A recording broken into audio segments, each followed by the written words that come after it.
zobaczymy, czy odległość odgrywa jakąś rolę, czy nie. O, chyba tak. Brawo. 3 nie trafione. 4 i jeszcze jeden rzut, ale jeden jest.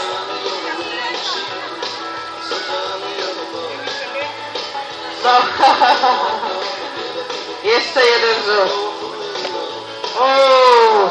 Ale jeden trafiony. Dobrze, zapraszam następnego pana Krzysztofa Kocika. Zobaczymy, co na to pan Krzysztof. Brawo. 2. O, tutaj celne oko. 3. 4. No nie wiem, no chyba mistrz nad mistrzami. Odległość nie odgrywa żadnej roli, kompletnie.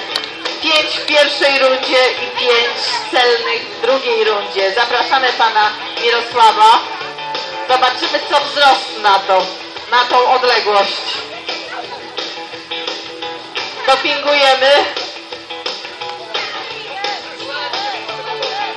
Może się uda. O,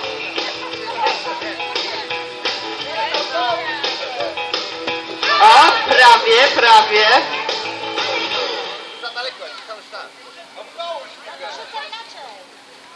Dwa, brawo. No teraz zobaczymy. O, już mamy drugie miejsce. 3 i jeszcze jeden, ale mimo wszystko